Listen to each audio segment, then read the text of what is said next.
Always welcome साथियों। Digital class हमेशा आपके साथ। इंजीनियरों, अपनी प्रोडक्शन इंजीनियरिंग की सीरीज चल रही है। जो भी कंटेंट अब तक आपने पढ़ा है और आगे इस वीडियो में पढ़ने वाले हैं, सारा कंटेंट आपको पीडीएफ फॉर्मेट में अवेलेबल रहेगा। जिस तरह से मैकेनिकल इंजीनियरिंग, जनरल नॉलेज की अन्य सीरीज कंप्लीट अवेलेबल हैं। इस कंटेंट का इस्तेमाल आप SSC, RRB, state, JEE, GATE, BTech, AMI के एग्जामिनेशन के लिए कर पाएंगे। सीरीज़ की पिछली वीडियोज़ में साथियों रेजिस्टेंस वेल्डिंग हम स्टार्ट कर चुके हैं। किस प्रकार से क्लासिफाई किया जा सकता है, अलग अलग रूपों को अलग अलग नाम से हम पढ़ते हैं, प्रोजेक्शन वेल्डिंग, ये सब हमने डिटेल में जान लिया था। अब आते हैं साथियों सीम वेल्डिंग। आप कह सकते हैं ये कंटिन्यूस वेल्डिंग है। अब तक आप स्पॉट वेल्डिंग करा रहे थे, एक स्पॉट पर इस प्रकार से प्लेट थी, दूसरी प्लेट इस प्रकार की, तो एक पॉइंट को जोड़ना चाहते थे, स्पॉट वेल्डिंग है। लेकिन इस प्रकार के कई पॉइंटों को आप जोड़ना चाहते थे, प्रोजेक्शन वेल्डिंग हो जाती थी साथियों। तो आप चाहते हैं कि वेल्डिंग आपकी कंटिन्यूस चलती रहे, किसी एक पॉइंट पर वेल्डिंग हो जाए, एक झटके में काम हो जाए, इस प्रकार से आपका काम नहीं चल सकता।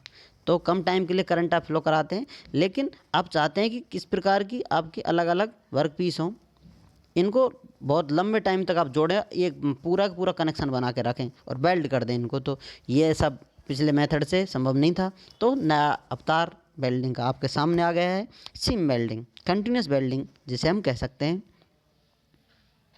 यह भी रेजिस्टेंस वेल्डिंग है। तो चलिए साथियों शुरुआत करते हैं इसके ताम झाम के बारे में, किस प्रकार से आप सेटअप लगा सकते हैं। ये आपकी प्लेट 1 है, ये प्लेट 2 है, 2 प्लेट हैं अब तक इस प्रकार से रखी हुई थी आगे पीछे। तो उनको थोड़ा जोड़कर आप काम चला लेते थे, लेकिन प्लेटें एक दूसरे के बिल्कुल ऊपर नीचे रखी हुई हैं, या फिर बहुत लंबे एरिया में आपको वेल्डिंग करनी हो।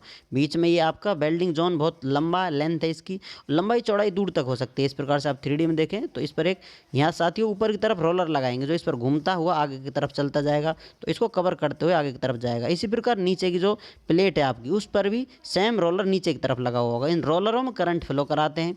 अब ये रोलर आगे की तरफ घूमते जाते हैं और इनमें करंट फ्लो होता रहता है। हीट जनरेशन से वेल्डिंग होती रहती है, आगे की तरफ चलते चले जाते हैं। तो इस प्रकार से वेल्डिंग हो जाती है। ये सीटें, वर्क पीस एक दूसरे से चिपक जाती हैं। तो अब आपको ये सिंपल सेटअप समझ में आ गया होगा। प्लेट 1 है, ऊपर ये रोलर है, नीचे भी रोलर है, इनको आप करंट से जोड़ देंगे, करंट सोर्स से जोड़ देंगे।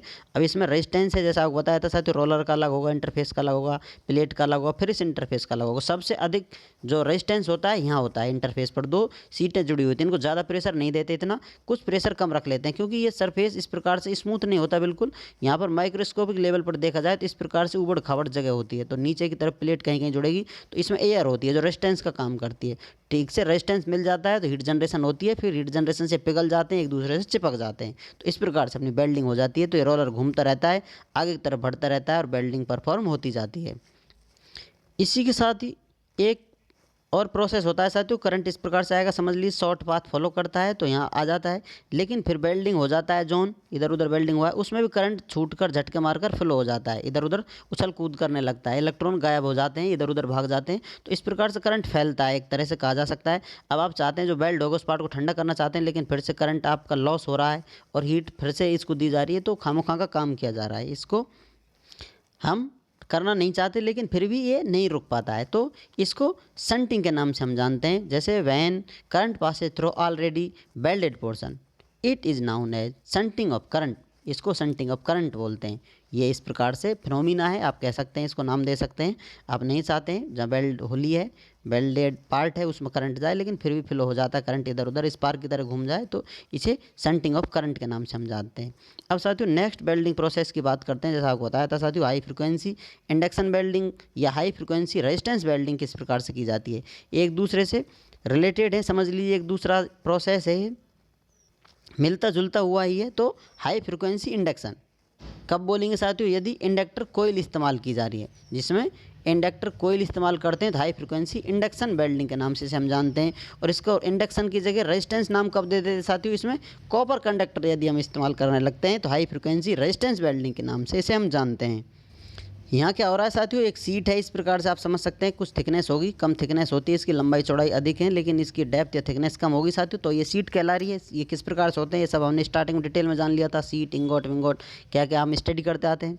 तो यहाँ पर साथियों ये कॉनकेव रोलर है, दोनों कॉनकेव रोलर हैं, इनमें आप मोशन करा सकते हैं, इसको घुमा सकते हैं। अब इसमें आप सीट लेंगे, इसके अंदर इनपुट डालेंगे, सीट को किसी को डालेंगे। अब सीट को डालेंगे, इनको पास लेके आएंगे साथियों, तो सीट घूमती हुई मुड़ती हुई इस प्रकार से करीब आती जाएगी। ये मेन ड्रिल है साथियों। अब इसको इतना करीब ले आएंगे आप, ऊपर एक जॉइंट रह जाएगा इनका, जैसा कि सीट थी आपने जोड़ ली है, इसको बिल्कुल टच करा सकते हैं। या फिर कोई जगह रह जाएगी इतनी, तो आप जहाँ वेल्डिंग कराना चाहते हैं तो उस पोर्शन में वेल्डिंग कराना चाहते हैं, इससे आप पाइप प्रोड्यूस कर सकते हैं। इस प्रकार से इन्हें वेल्ड कर लेते हैं कि सीट को। अब इस प्रकार सीट होगी। अब इनको पास लाएंगे आप साथियों, इनमें फिर से करंट फ्लो कराएंगे, तो ये पोर्शन है इसका वेल्डेड हो जाएगा। आपने देखा हो साथियों, seamless pipe are made up of centrifugal casting. Centrifugal casting में सीमलेस कंटिन्यूस पाइप प्रोड्यूस किए जाते हैं। And steel pipe are made of this process. यदि स्टील पाइपों की बात की जाए तो इस प्रोसेस से आपके स्टील के पाइप बनाए जाते हैं। आपने वर्ड सुना है साथियों इंडक्टर, इसके बारे में आप जानते होंगे, नहीं तो फिर भी आपके लिए और एक्स्ट्रा लाइन ऐड कर दी गई है इन्फॉर्मेशन देने के लिए। To store energy in the form of magnetic energy when electric current flows through it. Inductor coil आप इस्तेमाल करते हैं साथियों, ये क्या करता है, मैग्नेटिक एनर्जी फॉर्म में इलेक्ट्रिक को स्टोर कर लेता है। जब लाइट फ्लो कराई जाती है तो करंट को ये मैग्नेटिक एनर्जी के रूप में फॉर्म में कलेक्ट कर लेता है, स्टोर कर लेता है साथियों। इस प्रकार से आप जान सकते हैं। अब सीम वेल्डिंग के बारे में आपको पता चल गया है साथियों। हाई फ्रिक्वेंसी इंडक्शन कब कहेंगे, हाई फ्रिक्वेंसी रेजिस्टेंस वेल्डिंग कब इसे बोलते हैं साथियों, क्या अंतर होता है। उम्मीद करते हैं विद्वानों वीडियो में दी गई अब तक की जानकारी आपको अच्छे से समझ में आई होगी। अभी भी आपका कोई कन्फ्यूजन है तो आप हमसे कमेंट कर पूछ सकते हैं साथियों। आप चाहें तो कॉन्टैक्ट कर सकते हैं। कॉन्टैक्ट लिंक आपको वीडियो डिस्क्रिप्शन मिल जाएगा। वीडियो को अंत तक देखने के लिए, चैनल को सपोर्ट करने के लिए आपका दिल की गहराइयों से बहुत बहुत धन्यवाद। मिलते हैं नेक्स्ट वीडियो में, तब तक पढ़ते रहिए, व्यस्त रहिए, मस्त रहिए। जय हिंद, वंदे मातरम।